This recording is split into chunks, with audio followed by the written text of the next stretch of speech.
uitort foot and water. A medieval castle was already lost.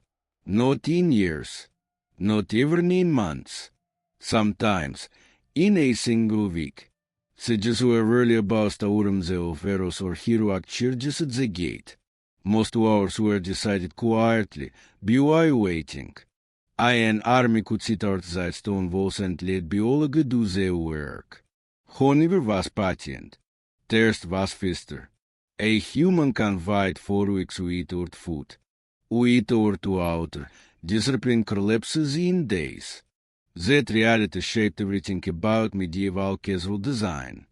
Before walls, before towers, before moats, water came first. A castle without a reliable internal water source was not a fortress. It was a trap. That is which was the most critical structure in any serious medieval castle was well. Not decorative, not symbolic, existential. Some castle walls were dug more than 50 or even 60 meters straight down through a solid bedrock. This was not done quickly. It could take decades of labor. But commanders understood the equation perfectly. No water inside the walls have no guaranteed surrender. Whenever passable, castles were built directly on top of natural springs. If that was impossible, rainwater harvesting systems were engineered into the architecture itself. Roofs were engirled intentionally. Gutters carved there from stone funneled rain into massive underground cisterns. These reservoirs were lined with waterproof lime mortar to prevent leakage and contamination. During a siege, rain was no longer weather. It was life. Attackers knew this. Poisoning water sources was a standard tactic. If besiegers managed to access a well, they threw in animal carcass, waste, or corpses.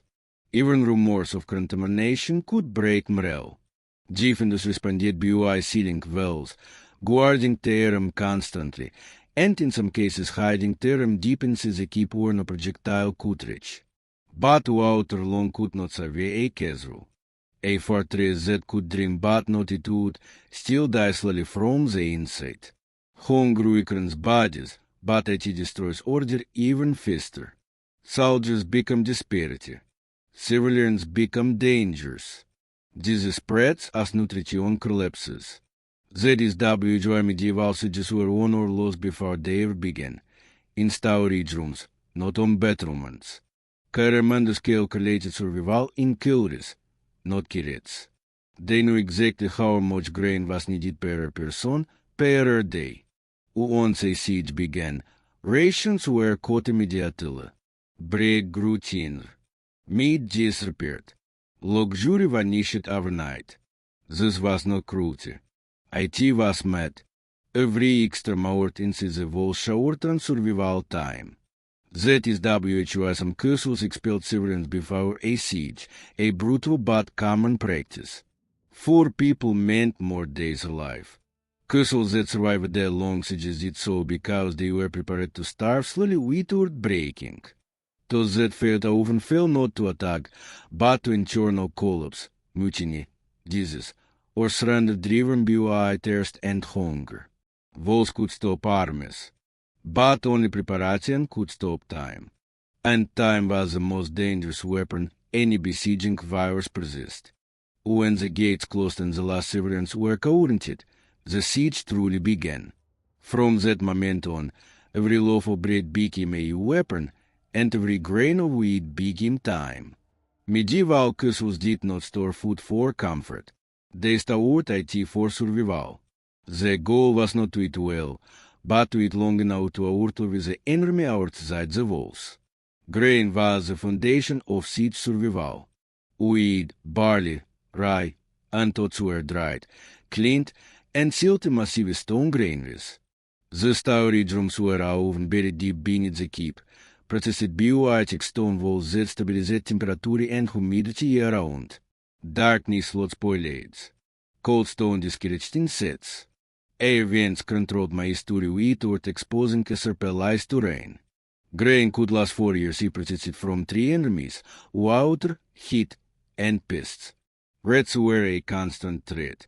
Kussels kept cats not for companionship, but for survival. Even then, barrels were sealed with wax slits and stacked on raised platforms to keep rodents from reaching the room. Bread was baked only when needed. Fresh bread spoiled quickly, so kussels relied heavily on harder, dense, teach-bucket bread that could survive months of storage. It was difficult to chew, often tasteless, but it did not dry. During long sieges, Harter kept entire garrisons alive. Meat was never stored fresh. Fresh meat was a luxury that vanished the moment a siege began. Instead, meat was preserved through salting, smoking, and drying.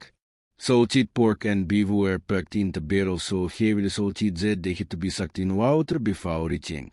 This made salt one of the most valuable strategic resources of medieval warfare. Fish played a crucial role. Rivers, lakes, and coastal regions supplied dried or salted fish that could last for months.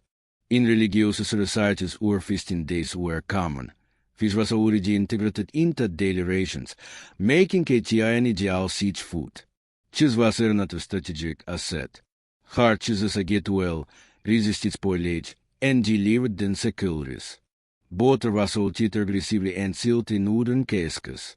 Even eggs were preserved by submerging them in lime water, extending their lifespan for months. Some kussels went further.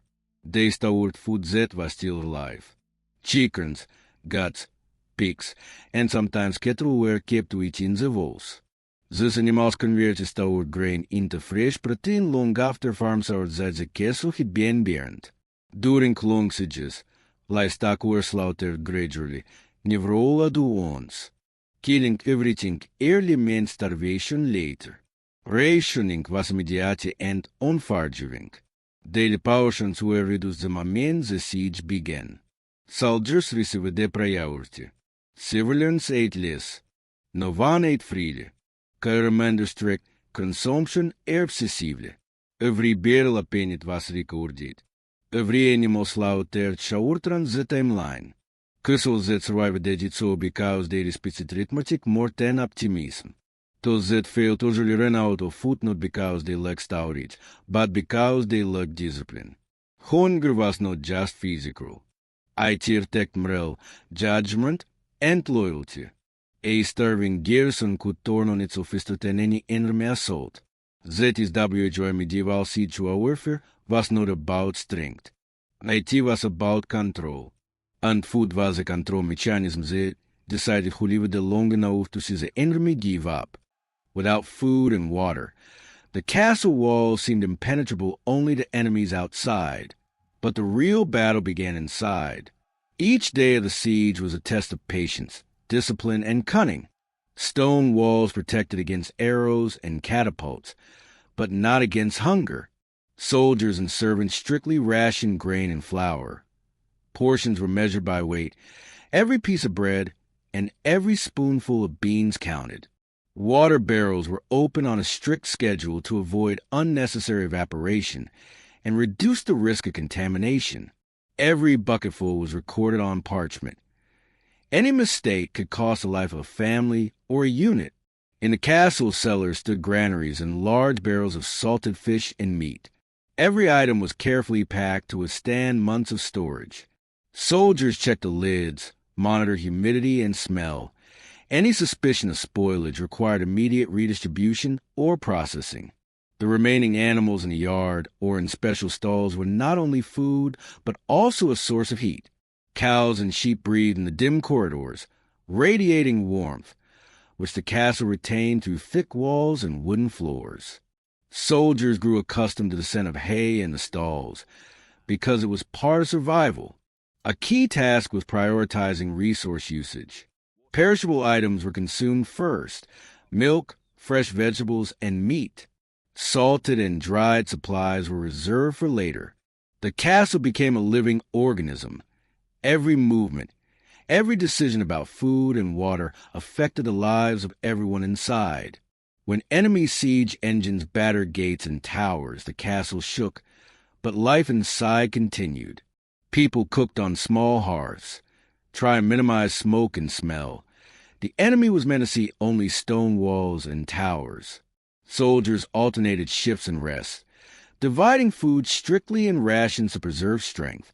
The psychological aspect of the siege was no less dangerous than the physical.